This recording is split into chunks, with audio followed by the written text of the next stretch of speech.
Mas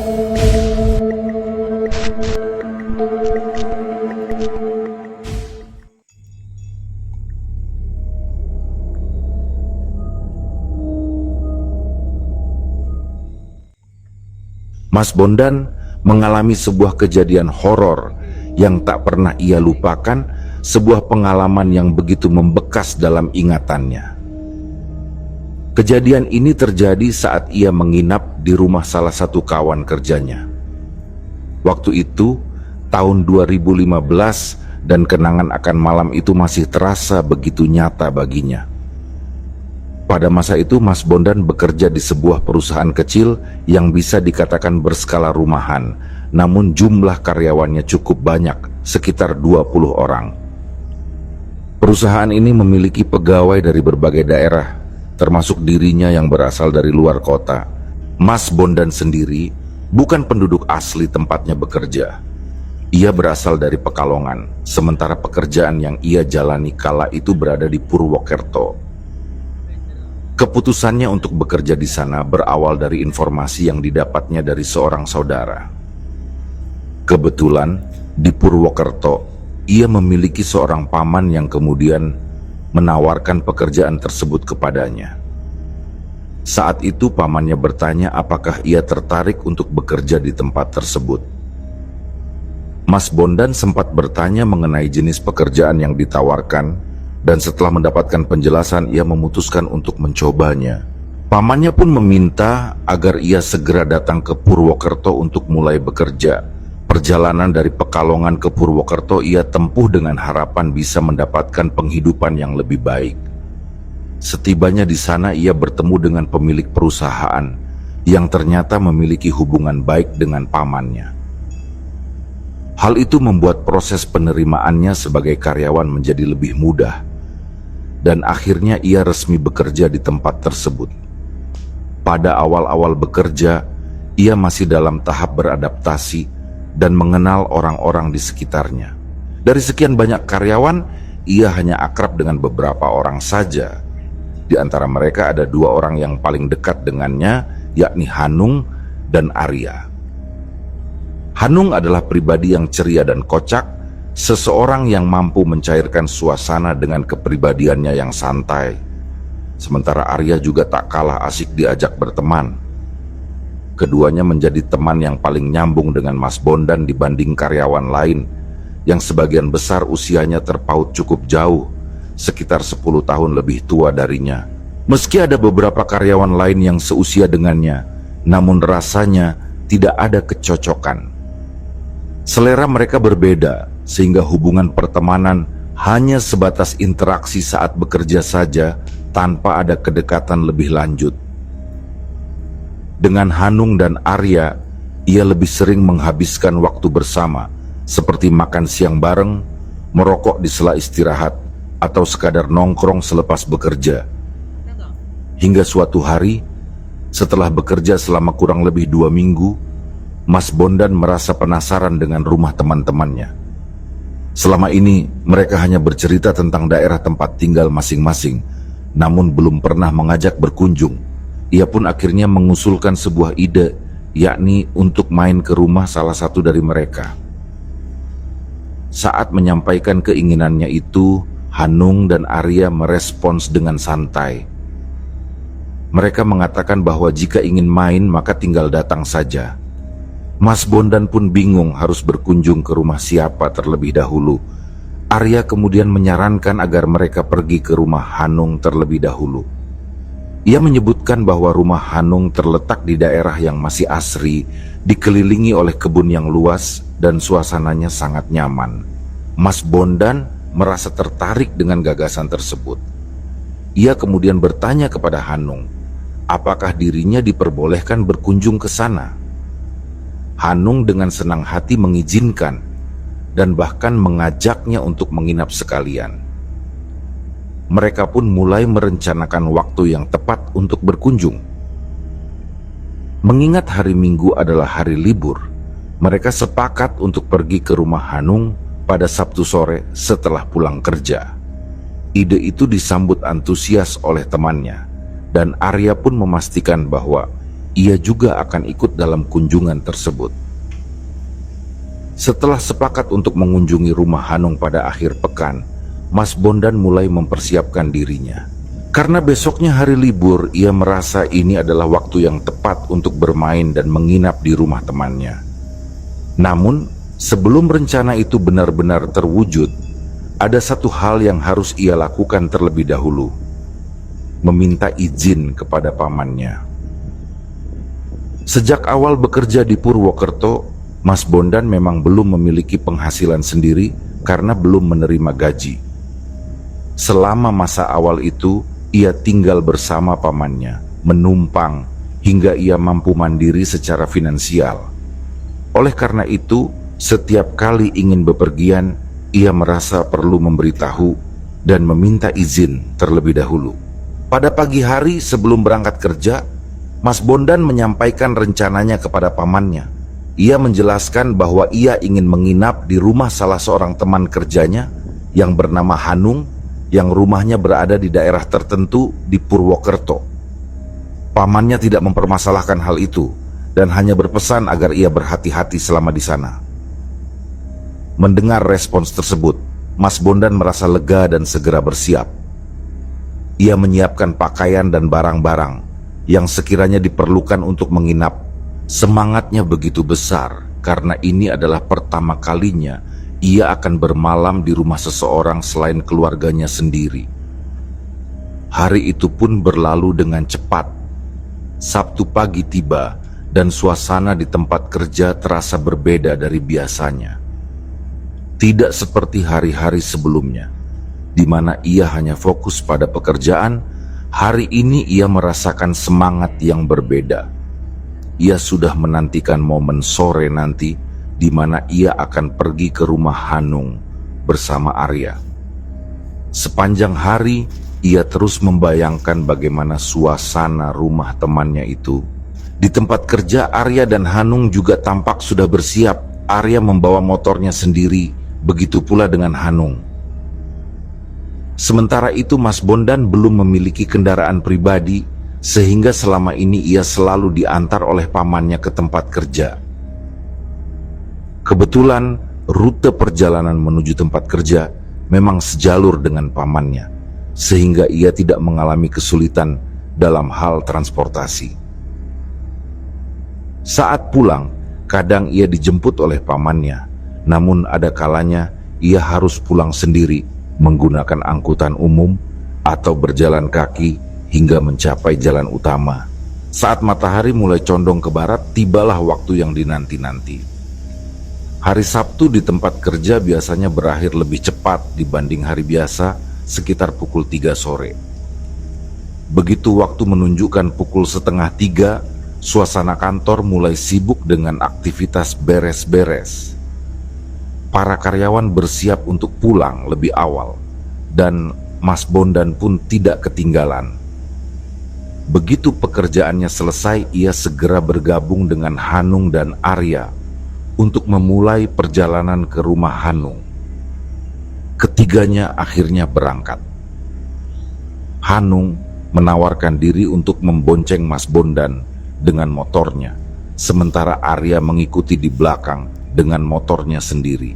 Perjalanan menuju rumah Hanung pun dimulai. Mas Bondan menikmati perjalanan itu dengan penuh antusiasme. Sambil duduk di boncengan motor, ia berusaha menghafalkan jalur yang mereka lalui. Ia memperhatikan setiap persimpangan, jalan kecil, dan tanda-tanda yang mungkin bisa ia ingat jika suatu saat ia ingin pergi ke sana sendiri. Setelah beberapa saat menempuh perjalanan, akhirnya mereka sampai di kampung tempat Hanung tinggal. Begitu memasuki gerbang desa, Mas Bondan langsung menyadari betapa asrinya daerah itu. Sepanjang jalan, ia melihat hamparan sawah yang luas, serta pepohonan rindang yang berdiri kokoh di kanan dan kiri jalan. Udara di sana terasa lebih sejuk dibandingkan di pusat kota, dan suasana pedesaan yang tenang membuat hatinya semakin bersemangat. Jalan menuju rumah Hanung ternyata cukup jauh. Dari gerbang desa, mereka masih harus menempuh perjalanan sekitar 2 kilometer sebelum akhirnya masuk ke sebuah gang kecil yang cukup untuk dilewati oleh satu mobil. Jika ada dua kendaraan yang berpapasan, salah satunya harus mengalah dan menepi. Semakin jauh mereka melaju, semakin terasa bahwa rumah Hanung berada di daerah yang cukup terpencil. Begitu tiba di ujung gang, akhirnya mereka sampai di rumah yang dimaksud. Rumah itu tampak tua, dengan arsitektur khas rumah-rumah zaman dahulu. Mas Bondan segera mengenali bahwa model rumah seperti ini juga masih bisa ditemukan di kampung halamannya. Rumah tersebut tampak kokoh, meskipun terlihat sudah berusia cukup lama, kemungkinan besar dibangun sekitar tahun 1960-an. Di sekitar rumah, suasana pedesaan masih sangat terasa. Di sebelah kanan rumah, terdapat sebuah kebun dengan pohon-pohon besar yang menaungi tanah di bawahnya. Ada pohon mangga yang menjulang tinggi, pohon kelapa, serta beberapa jenis pohon lainnya. Area di bawahnya tampak bersih dan rapi, dengan tanah yang tidak dipenuhi semak-semak liar. Anak-anak kecil tampak bermain di sekitar sana, menambah kesan bahwa tempat ini masih sangat nyaman untuk ditinggali. Di sebelah kiri rumah, pemandangan juga tak kalah menarik. Ada kebun yang cukup luas, dan di belakangnya terbentang hamparan sawah yang menguning, menandakan musim panen yang akan segera tiba. Pemandangan itu membuat Mas Bondan semakin merasa betah. Ia membatin bahwa tempat ini memang sebagus yang diceritakan Arya sebelumnya. Sementara itu, di depan rumah, ada beberapa rumah tetangga yang jaraknya tidak terlalu rapat. Masih terdapat tanah kosong di antara satu rumah dengan rumah lainnya, memberikan ruang bagi angin untuk berembus dengan leluasa. Suasana di sana benar-benar terasa sejuk dan nyaman, sangat berbeda dengan hiruk-pikuk perkotaan. Setelah menikmati pemandangan sekitar, Mas Bondan pun kembali fokus pada tujuan utamanya. Mereka telah sampai di rumah Hanung, dan sekarang saatnya untuk memperkenalkan diri kepada keluarga temannya itu.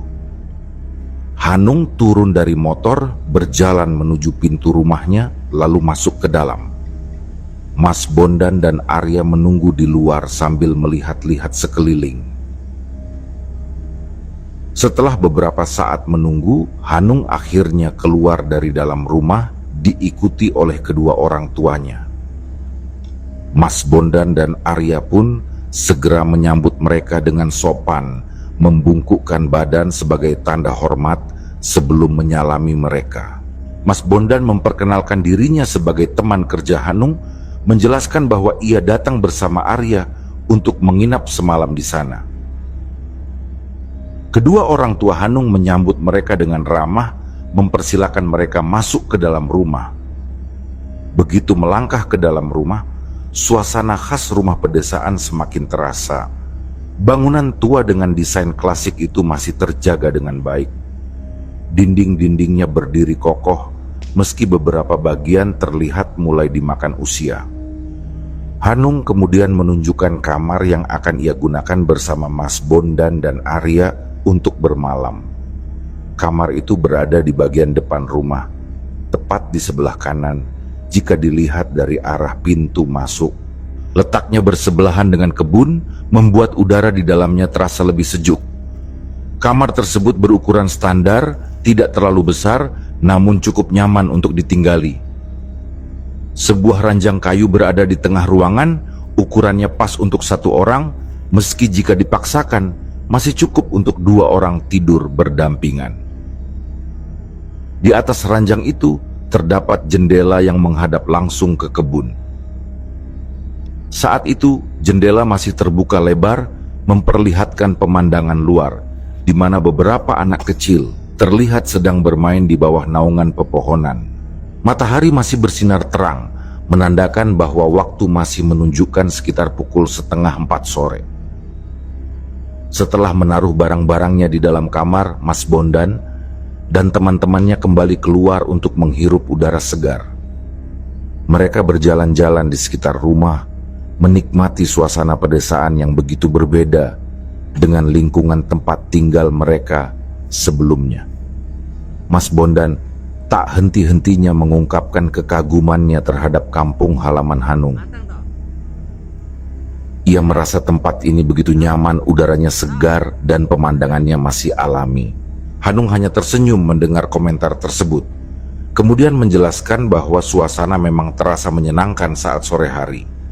Namun, ia juga menambahkan bahwa ketika malam tiba, suasana bisa berubah menjadi berbeda. Mendengar hal itu, Mas Bondan merasa penasaran dan bertanya mengapa bisa demikian.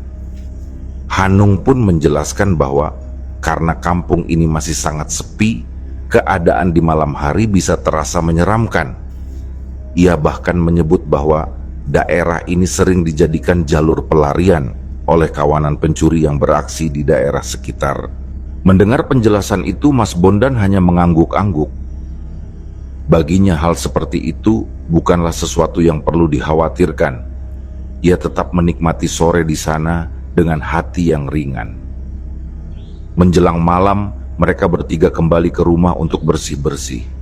Mereka mandi dan merapikan diri sebelum bersiap untuk menikmati suasana malam di desa itu. Begitu malam tiba, suasana semakin terasa nyaman bagi Mas Bondan. Ia duduk di teras bersama Arya dan Hanung, menikmati udara malam yang sejuk. Tidak ada kebisingan kendaraan seperti yang biasa ia dengar di rumah pamannya di Purwokerto atau di tempat asalnya di Pekalongan.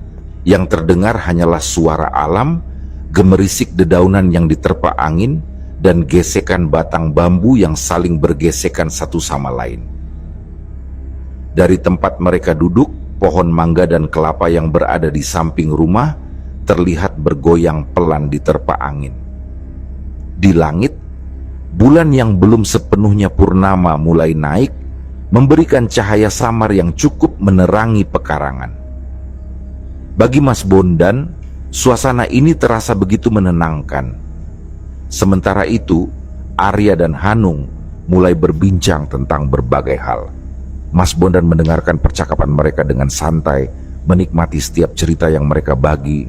Namun, pikirannya lebih banyak tenggelam dalam ketenangan malam itu, membiarkan dirinya larut dalam suasana yang berbeda dari kesehariannya. Namun, di tengah obrolan santai itu, tiba-tiba Hanung mengingatkan mereka agar tidak terlalu larut berada di luar rumah. Mas Bondan yang awalnya berpikir bahwa mereka bisa duduk di teras hingga larut malam, merasa sedikit heran dengan peringatan tersebut. Ia bertanya kepada Hanung, mengapa mereka tidak boleh berlama-lama di luar, padahal suasananya begitu nyaman. Hanung awalnya terlihat ragu untuk menjawab, namun akhirnya ia mengungkapkan bahwa bukan hanya karena alasan keamanan dari kawanan pencuri, tetapi ada hal lain yang membuatnya enggan berada di luar rumah saat malam semakin larut. Ia menyebutkan bahwa ada sesuatu di luar sana yang sebaiknya tidak mereka temui. Mendengar pernyataan itu, Mas Bondan dan Arya mulai merasa penasaran. Mereka meminta Hanung untuk menjelaskan lebih lanjut, namun Hanung tampak enggan untuk bercerita. Ia hanya mengatakan bahwa apa yang ia sampaikan bukan lelucon, melainkan sesuatu yang benar-benar pernah ia alami. Saat mengatakan hal itu, Hanung terlihat beberapa kali melirik ke arah samping rumah, tepatnya ke arah kebun tempat pohon mangga dan kelapa menjulang tinggi, dan pandangannya tampak waspada. Melihat perubahan sikap Hanung, Mas Bondan semakin penasaran. Ia bertanya lagi, apakah ada sesuatu di kebun itu yang harus mereka takuti? Namun, Hanung hanya menjawab singkat, mengatakan bahwa lebih baik mereka masuk ke dalam rumah sebelum jam 10 malam tiba. Ia beralasan bahwa udara akan semakin dingin, namun alasan itu terasa tidak masuk akal bagi Mas Bondan. Bagi Mas Bondan, dinginnya udara malam bukanlah sesuatu yang perlu dikhawatirkan. Ia justru merasa semakin penasaran dengan apa yang sebenarnya disembunyikan oleh Hanung. Namun ia memilih untuk tidak mendesak lebih jauh. Jika memang ada sesuatu yang tidak ingin diceritakan, maka ia hanya bisa menunggu dan melihat apakah ada hal aneh yang akan terjadi nanti malam. Ketika waktu menunjukkan pukul 9 malam, suasana di sekitar rumah Hanung benar-benar mulai berubah. Udara yang tadinya terasa sejuk kini perlahan menjadi lebih dingin dan keheningan mulai terasa lebih pekat. Mereka bertiga masih duduk di teras menikmati sisa obrolan malam itu ketika tiba-tiba sebuah suara keras terdengar dari arah kebun. Sebuah benda jatuh dengan suara yang cukup mengagetkan membuat Mas Bondan spontan terlonjak kaget. Sejenak, tubuhnya menegang dan refleks mulutnya mengucapkan doa. Ia segera menoleh ke arah sumber suara, matanya mencari-cari di antara bayangan gelap yang terbentuk di bawah cahaya bulan yang menggantung di langit. Setelah beberapa detik, ia akhirnya menyadari bahwa yang jatuh hanyalah belarak, daun kelapa kering berukuran besar yang terlepas dari batangnya dan jatuh ke tanah. Melihat hal itu, ia menarik napas lega.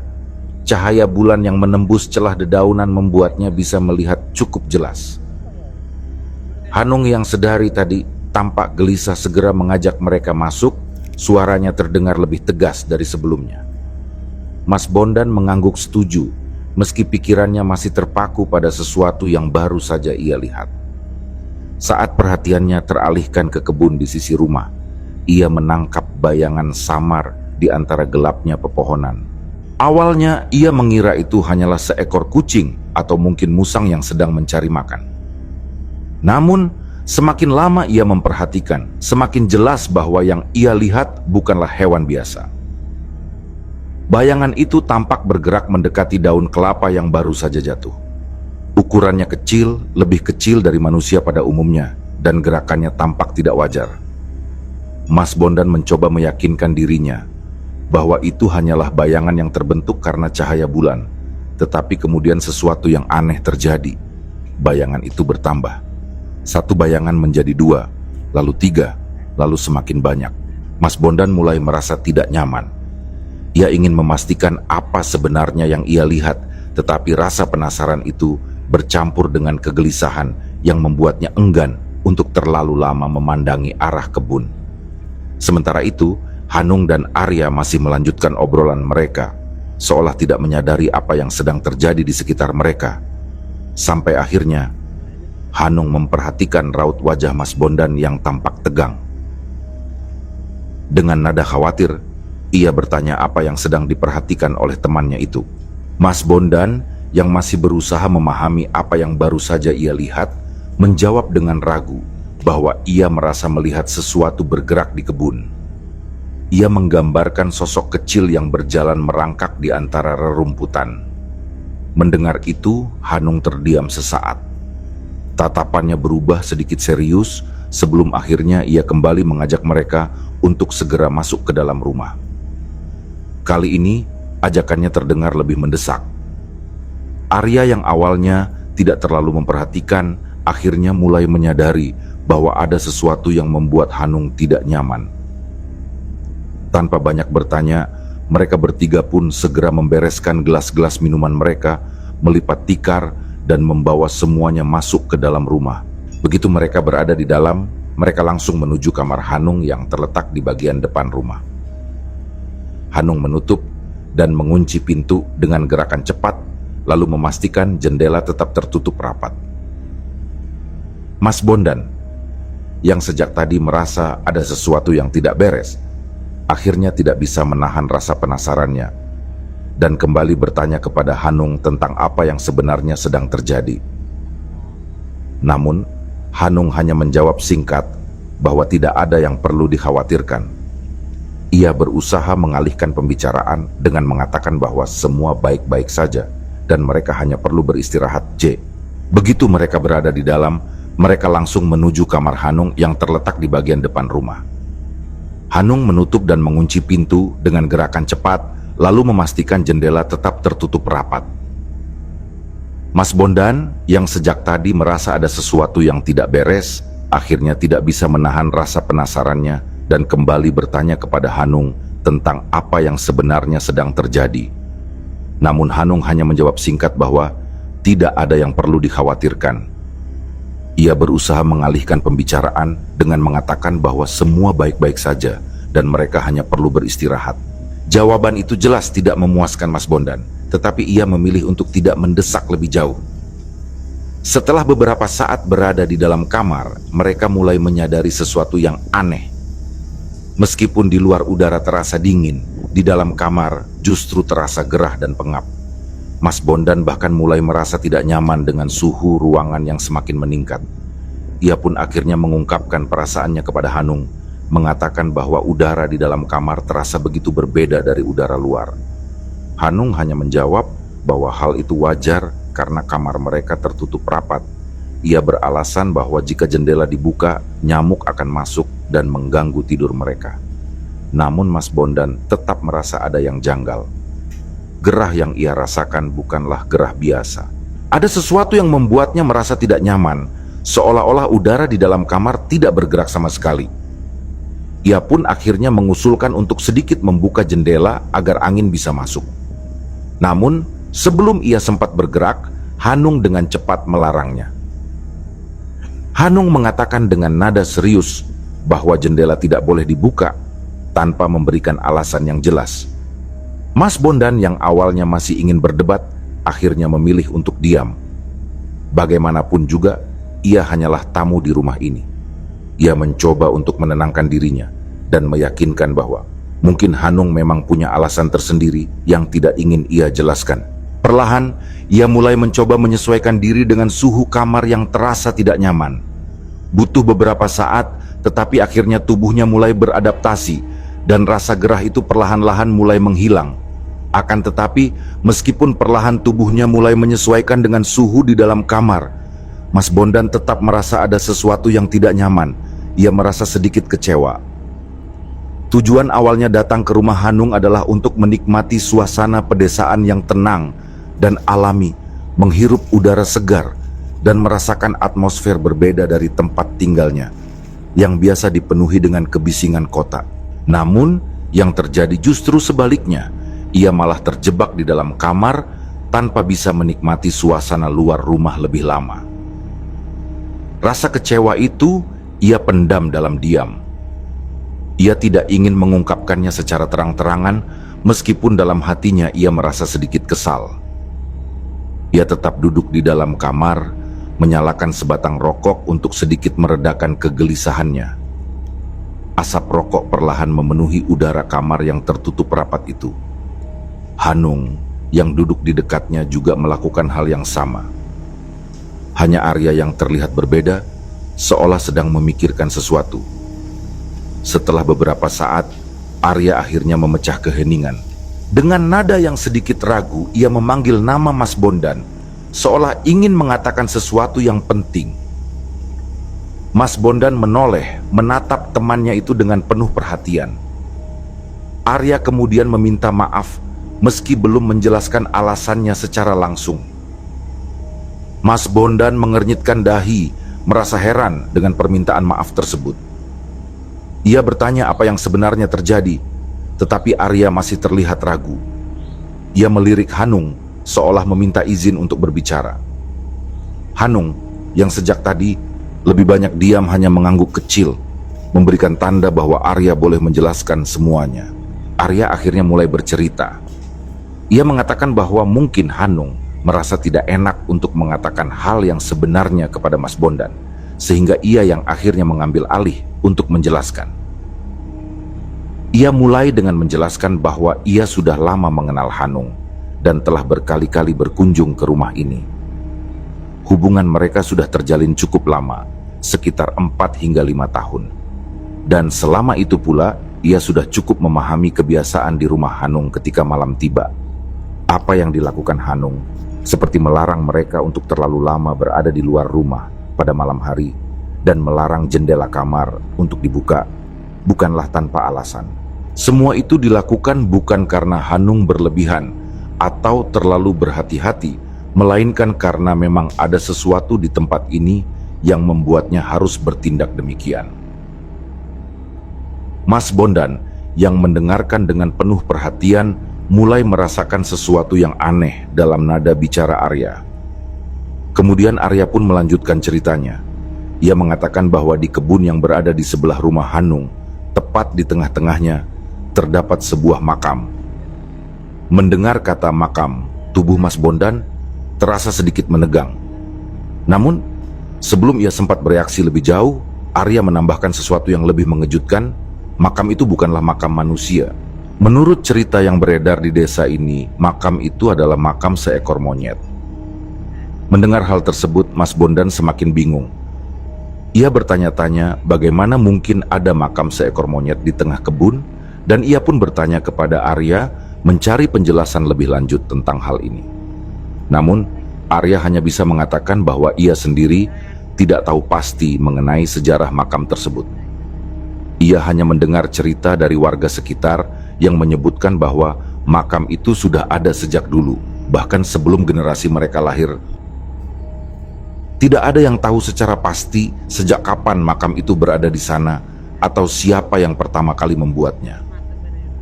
Arya akhirnya menyerahkan cerita ini kepada Hanung yang dianggap lebih memahami kisah di balik keberadaan makam misterius tersebut. Hanung yang sedari tadi lebih banyak diam akhirnya mengambil alih pembicaraan. Dengan nada yang lebih hati-hati, ia mulai menjelaskan bahwa makam itu bukan makam biasa. Meskipun disebut sebagai makam monyet, ukuran makam itu tidak kecil seperti yang dibayangkan. Makam itu memiliki ukuran yang sama seperti makam manusia pada umumnya, lengkap dengan nisan dan bentuk yang memanjang. Itu yang membuat banyak orang bertanya-tanya, apakah benar itu makam seekor monyet atau ada sesuatu yang lebih besar di balik cerita ini? Hanung melanjutkan ceritanya. Dahulu di desa ini tidak pernah ada monyet. Tidak seperti beberapa daerah lain yang dihuni oleh kawanan monyet liar, desa ini benar-benar tidak memiliki populasi monyet sama sekali. Namun, suatu hari, warga menemukan seekor monyet besar yang tiba-tiba muncul di atas salah satu pohon di kebun tersebut. Warga awalnya mengira bahwa monyet itu hanya singgah sementara dan akan segera pergi. Namun, hari demi hari berlalu dan monyet itu tetap bertahan di sana. Beberapa warga sempat berusaha menangkapnya, tetapi monyet itu selalu berhasil lolos. Ia tampak cerdas dan gesit, seolah memahami setiap gerakan manusia yang hendak menangkapnya. Lama-kelamaan, warga mulai terbiasa dengan keberadaannya. Mereka tidak lagi mencoba menangkapnya dan hanya membiarkannya hidup di sana. Monyet itu pun terlihat nyaman tinggal di desa ini. Namun, setelah beberapa tahun berlalu, sesuatu yang aneh mulai terjadi. Tiba-tiba, monyet itu menghilang. Tidak ada yang tahu kemana perginya. Ia yang sebelumnya selalu terlihat di atas pohon kini tidak tampak lagi. Warga mulai penasaran dan bertanya-tanya, tetapi tak seorang pun bisa menemukan jawabannya. Beberapa orang menduga bahwa monyet itu akhirnya pergi mencari tempat baru, tetapi ada juga yang merasa ada sesuatu yang janggal dalam kepergiannya. Hingga akhirnya, suatu hari seorang warga melihat sesuatu yang mengejutkan. Di atas salah satu pohon kelapa di kebun itu, monyet besar yang selama ini menghilang, tiba-tiba kembali muncul. Kabar itu dengan cepat menyebar ke seluruh desa. Warga yang penasaran segera berkumpul untuk melihat sendiri sosok yang dikabarkan telah lama lenyap itu. Ketika mereka sampai di kebun, mata mereka segera tertuju pada sesuatu di puncak pohon kelapa. Di sana berdiri seekor monyet yang ukurannya jauh dari normal. Tubuhnya tidak seperti monyet biasa. Besarnya setara dengan manusia dewasa, bahkan lebih gemuk dan berisi. Beberapa warga yang melihatnya langsung merasa ragu. Mereka bertanya-tanya apakah itu benar-benar seekor monyet atau justru sesuatu yang lain. Hal yang membuat mereka semakin yakin bahwa ini adalah monyet, adalah ekornya. Tidak seperti kera besar seperti orang utan, simpanse, atau gorila yang tidak memiliki ekor panjang. Makhluk ini justru memiliki ekor yang menjuntai hingga hampir menyentuh dahan tempat ia berpijak. Namun melihat ukurannya yang tidak wajar, beberapa orang mulai meragukan apakah ini benar-benar hanya seekor monyet biasa atau makhluk lain yang lebih menyeramkan. Keberadaan monyet besar itu mulai membuat warga merasa resah. Kekhawatiran mulai menyebar di antara mereka. Tidak ada yang tahu dari mana asalnya dan mengapa ia kembali setelah sekian lama menghilang. Beberapa orang mulai berpikir bahwa monyet itu bisa menjadi ancaman, apalagi dengan ukurannya yang begitu besar. Akhirnya, mereka sepakat untuk menyingkirkannya. Salah satu warga mengusulkan agar pohon kelapa tempat monyet itu bertengger ditebang, dengan harapan bahwa makhluk itu akan turun dengan sendirinya. Mereka segera mengambil alat-alat seperti kapak dan gergaji, lalu mulai menebang batang pohon tersebut. Namun, yang terjadi justru semakin membuat bulu kuduk mereka merinding. Saat pohon kelapa mulai bergoyang dan retakan di batangnya semakin besar, monyet itu tetap diam. Ia tidak berusaha melompat ke pohon lain atau kabur seperti yang biasa dilakukan monyet pada umumnya. Ia hanya duduk di atas dahan tanpa ekspresi, seolah tidak terpengaruh oleh apa yang sedang terjadi. Hingga akhirnya pohon itu roboh. Tubuh besar itu pun terjatuh menghantam tanah. Beberapa warga mundur beberapa langkah, bersiap jika monyet itu melawan atau berusaha melarikan diri. Namun, yang mereka lihat justru lebih mengerikan. Monyet itu tidak bergerak. Ia hanya diam, tidak berusaha kabur, tidak melawan. Namun, ketika beberapa warga mendekatinya untuk memastikan keadaannya, monyet itu tiba-tiba bangkit dan menyerang.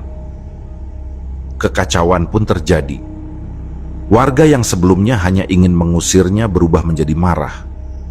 Mereka memukuli monyet itu dengan kayu, batu, dan alat-alat yang mereka bawa. Monyet itu berusaha melawan, mencakar, dan menggigit siapapun yang berani mendekat.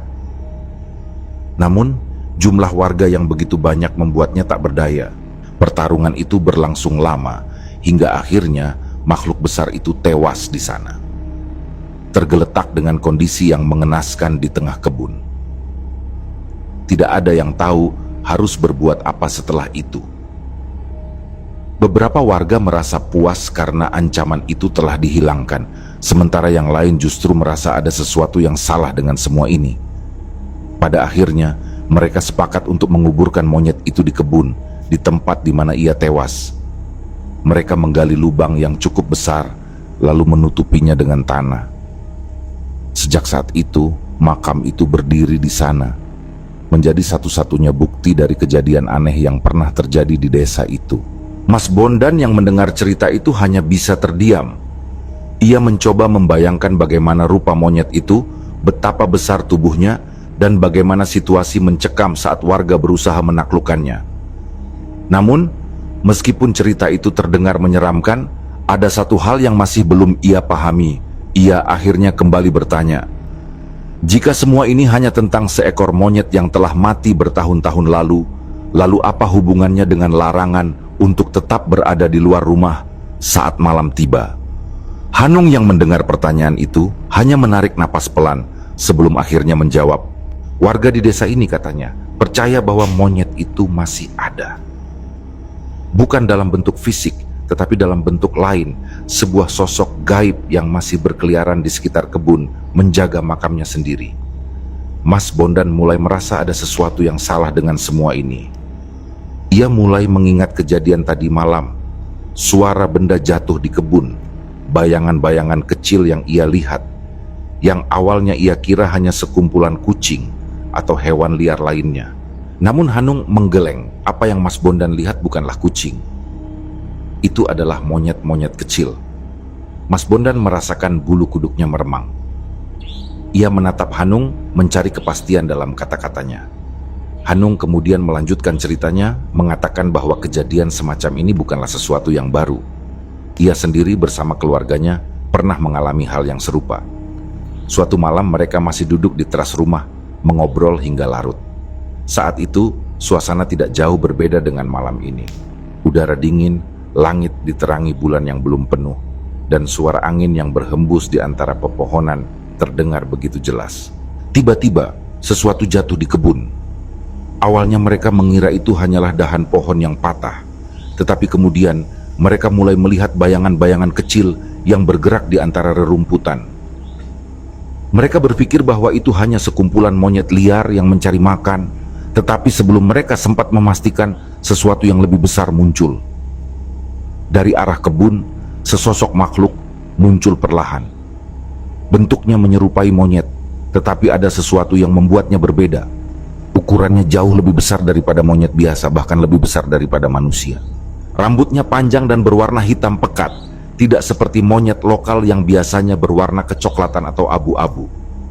Namun, yang paling menakutkan adalah matanya. Mata itu tidak seperti mata hewan biasa. Tatapannya begitu dalam, seolah memiliki kesadaran yang tidak seharusnya dimiliki oleh seekor binatang. Saat sosok itu mulai berjalan mendekati mereka, tubuh mereka terasa kaku. Mereka hanya